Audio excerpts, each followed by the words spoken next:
Bonjour à tous et bienvenue à Catch Club. On se retrouve pour les résultats de AEW Dynamite du 25 novembre 2020, le dernier épisode avant l'édition spéciale de la semaine prochaine, AEW Dynamite Winter is Coming. Allez, c'est parti, cette semaine le show démarre avec un match entre Adam Page et John Silver du Dark Order. John Silver qui s'est vraiment bien défendu face à Adam Page. Je pensais que ça allait être un squash match, mais au final le match a duré une dizaine de minutes.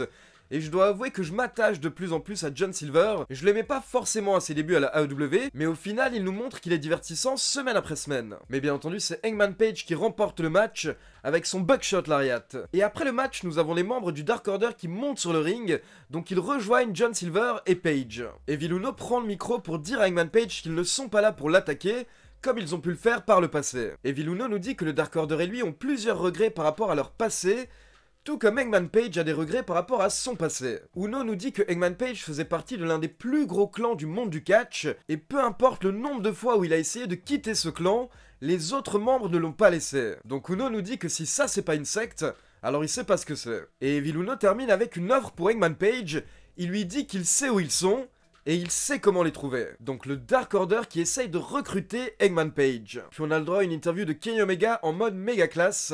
Et encore une fois, Kenny Omega avait l'air plus heal, donc plus méchant que gentil. Omega nous dit que ces derniers temps, il est venu à la conclusion que plus les choses changent, plus elles restent les mêmes. Il nous parle du match très violent qu'il a eu l'année dernière face à Jon Moxley, et il nous dit qu'après ça, Jon Moxley est devenu le visage de la AEW, et c'est Jon Moxley qu'on voyait partout, à la télévision, dans les magazines, etc. Donc les choses ont changé. Mais depuis quelques semaines maintenant que Kenny Omega a remporté le tournoi pour devenir le challenger numéro 1 au titre AEW, eh bien il est de retour dans les médias et tout le monde parle à nouveau de lui. Donc au final, même si les choses avaient changé, elles restent les mêmes. Omega nous dit que maintenant il a besoin de ce titre AEW pour prouver au monde entier qu'il est toujours le meilleur. Puis il lance un petit challenge à Jon Moxley, il lui demande de laisser son catch poubelle à la maison. La semaine prochaine, il ne veut pas de barbelés, de punaises, etc. Il veut un vrai match de catch dans le ring. Kenny Omega dit qu'il est prêt à perdre, mais il veut que ce soit dans le ring, par tombée, par soumission, ou même par un choke s'il se fait étrangler, mais en tout cas il demande à Jon Moxley d'essayer de le battre avec son talent, avec ses compétences, plutôt qu'avec des accessoires. Kenny Omega laisse s'en aller, mais d'un coup il revient, il nous parle de la promo de Jon Moxley qui a eu lieu la semaine dernière, où Jon Moxley parlait de son père. Omega nous dit que c'était très touchant, mais au fond il est sûr que le père de Jon Moxley n'était pas un dur à cuire, et Omega nous dit que son papa pourrait mettre une fessée au papa de Jon Moxley. Donc en gros Kenny Omega qui termine avec un... Mon papa il est plus fort que le tien. On enchaîne ensuite avec Will Hobbs qui affronte Lee Johnson. Pour info, Will Hobbs a changé de nom suite à son heel turn de la semaine dernière. Dorénavant il faut l'appeler Powerhouse Hobbs. Et à côté de ça, il a également changé sa tenue. Maintenant, il a une tenue et un style qui nous rappellent totalement le Taz des années 90. Hobbs a détruit son adversaire en environ 2 minutes et il a remporté le match avec un World's Strongest Slam. Puis après le match, Taz monte sur le ring. Il dit que Hobbs a bien travaillé, donc il peut retourner en coulisses, il peut se reposer et faire la fête. Mais Taz a un message par contre.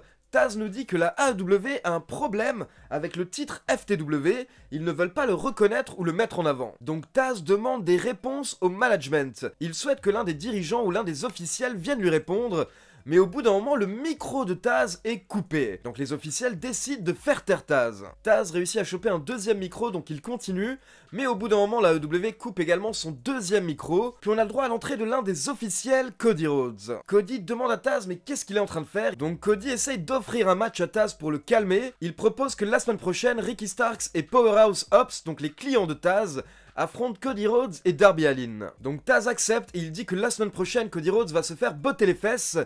Mais par contre, Taz n'a pas terminé. Il souhaite toujours que quelqu'un du management vienne donner du respect au titre FTW. Et Cody répond de manière un petit peu hautaine à Taz, en disant qu'il va faire remonter le message. Et Taz n'a pas apprécié, il compare un petit peu Cody Rhodes à la WWE. Donc Cody revient dans le ring, il prend le titre FTW, il confronte Taz, et il demande à Taz, mais si ce titre est tellement important, s'il a tellement de valeur...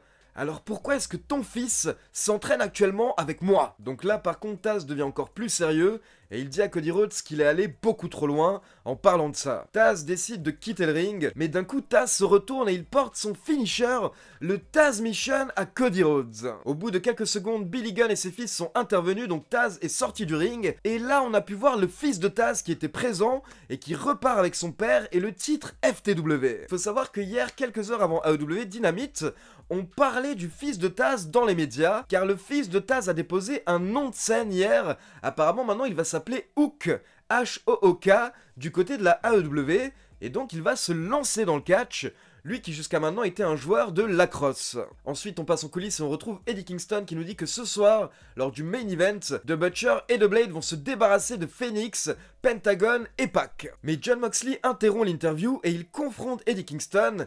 Clairement, en fait, Jon Moxley lui demande si c'est Kingston qui l'a attaqué la semaine dernière. Mais Eddie Kingston répond que ce n'était pas lui, et au fond de lui, Moxley sait même très bien qui l'a attaqué. Donc Kingston dit à Moxley que maintenant il doit aller s'occuper de ses affaires. On enchaîne ensuite avec Jack Evans et Angelico contre la nouvelle équipe de la AEW, Top Flight. Top Flight qui est composé de deux jeunes frères, Darius et Dante Martin. La semaine dernière, Angelico et Jack Evans avaient attaqué Top Flight après leur match face aux Young Bucks, et depuis, Angelico et Jack Evans avaient expliqué qu'ils doivent rappeler à la AEW qui ils sont. Et ça nous mène à un bon match hier soir avec 4 catcheurs qui apprécient beaucoup le style high fly, donc ça sautait dans tous les sens.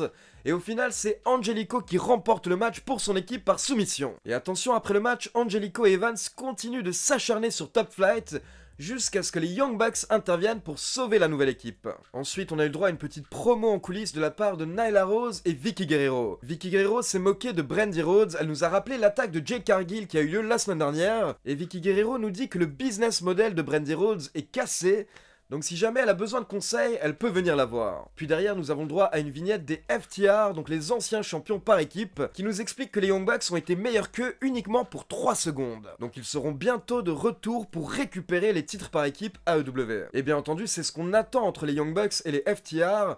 On attend une histoire avec plusieurs chapitres. On passe ensuite à un match par équipe avec SCU, Frankie Kazarian et Christopher Daniels, contre Chris Jericho et Jake Hager, accompagnés par le reste de The Inner Circle. Et encore une fois, on peut voir que les nouveaux membres s'intègrent bien au clan, car alors que MJF est à l'extérieur du ring, il profite d'un moment d'inattention de l'arbitre pour mettre sa bague et frapper Christopher Daniels. Donc derrière, Chris Jericho a simplement enchaîné avec son Judas Effect pour la victoire. Mais forcément, les membres de SCU n'ont pas apprécié, donc après le match, Frankie Kazarian attaque MJF par derrière, puis on a tous les membres de The Inner Circle qui frappent SCU, jusqu'à ce que Scorpio Sky intervienne avec une chaise. Et attention, Scorpio Sky, tout seul avec une chaise, arrive à faire fuir les 7 membres de The Inner Circle. On passe ensuite en coulisses pour un nouveau segment apparemment dédié aux jeux vidéo, avec Miro, Kip Sabian et Penelope Ford, mais d'un coup on a Orange Cassidy qui arrive dans la salle, il éteint la Xbox, et derrière ça mène à une bagarre générale entre Miro, Kip Sabian et les Best Friends. On passe ensuite à la signature de contrat entre Jon Moxley et Kenny Omega. Encore une fois, Kenny Omega a le droit à une présentation over the top, on va dire, assez grandiose, où l'annonceur se concentre sur le fait que Kenny Omega fait partie du Wrestling Observer Hall of Fame. Et c'est un petit peu pour souligner l'ego de Kenny Omega, qui apparemment veut retrouver tout ça, en fait, toutes les récompenses, et le fait d'être considéré comme le meilleur catcheur. Il faut savoir que ça fait maintenant plusieurs semaines que Kenny Omega fait son entrée avec des danseuses qui arrivent avec un balai, donc depuis un peu plus d'1 mois, bien entendu, on a le droit au retour du cleaner Kenny Omega, une de ses anciennes gimmicks de la New Japan quand il était méchant au sein du Bullet Club. Kenny Omega arrive au niveau de l'entrée, mais d'un coup, on peut voir qu'il se fait attaquer par derrière. Au départ, on ne voit qu'une ombre, puis on comprend que c'est Jon Moxley. Jon Moxley qui s'acharne sur Kenny Omega, il le jette sur une table, puis une fois que les deux catcheurs sont dans le ring, Jon Moxley porte son Paradigm Shift à Kenny Omega sur le titre AEW. Apparemment, Jon Moxley est persuadé que Kenny Omega a embauché quelqu'un pour l'attaquer. Il nous dit qu'il ne sait pas qui Kenny Omega a embauché, mais en tout cas, cette personne a fait un mauvais travail, car Jon Moxley est toujours debout. Moxley nous dit que la seule manière pour Kenny Omega de le battre la semaine prochaine, c'est de devenir le Kenny Omega que les gens pensent qu'il est. Et il nous dit que peu importe le résultat la semaine prochaine, Winter is coming, donc l'hiver arrive. Moxley nous dit que tout ça n'est pas un jeu, on n'est pas dans Being the Elite, là c'est la vraie vie, et Kenny Omega n'a qu'une chance, donc il vaut mieux qu'il fasse très attention de ne pas rater sa chance. Puis Jon Moxley signe le contrat et il s'en va. Honnêtement, c'était un très bon segment entre les deux grands main eventers de la AEW, et c'est ce qu'on souhaite voir depuis des mois maintenant. Et à côté de ça, pour donner mon petit prono, je pense que Kenny Omega va battre Jon Moxley la semaine prochaine pour enfin devenir le champion AEW, et derrière, tout l'ego de Kenny Omega va ressortir, ça va être splendide. On retrouve ensuite The Inner Circle en coulisses, le présentateur donne la parole au leader de The Inner Circle, mais MJF prend le micro. MJF nous dit qu'il faut vraiment être une mauviette, une poule mouillée, pour attaquer quelqu'un par derrière et le frapper sans qu'il le voie. Donc bien entendu, MJF parle de Frankie Kazarian qui l'a attaqué après le match, mais il faut également rappeler que lors du match, MJF a fait la même chose à Christopher Daniels. Donc on peut voir Ortiz qui regarde MJF en le pointant du doigt, et au second plan, on peut également voir Jake Hager et Wardlow qui se fixent du regard. Donc malgré le voyage à Las Vegas, c'est toujours tendu entre les membres de The Inner Circle. Puis Chris Jericho prend le micro pour dire que ce soir, ils ont gagné de manière totalement juste, sans tricher. Mais attention, Frankie Kazarian a le droit à une récompense, car la semaine prochaine, il affrontera le Demogod, Chris Jericho, lors de AEW Winter is Coming. Ensuite, on passe à un match pour le titre AEW féminin avec Hikaru Shida contre Anna Jay accompagnée par Tay Conti. Honnêtement, c'était vraiment pas mal par rapport à la qualité habituelle de la division féminine de la AEW, j'ai envie de dire. Un match d'environ 8 minutes. Anna Jay a eu quelques moments pour montrer qu'elle avait bien évolué par rapport à son premier match face à Hikaru Shida en début d'année. Mais au final, c'est bien la championne qui remporte le match avec un coup de genou. Et après le match, alors que Hikaru Shida est en train de célébrer sur la rampe d'entrée, on a le droit à l'entrée de Abaddon. Abaddon qui rampe, on peut voir du sang qui sort de sa bouche, en tout cas un liquide rouge.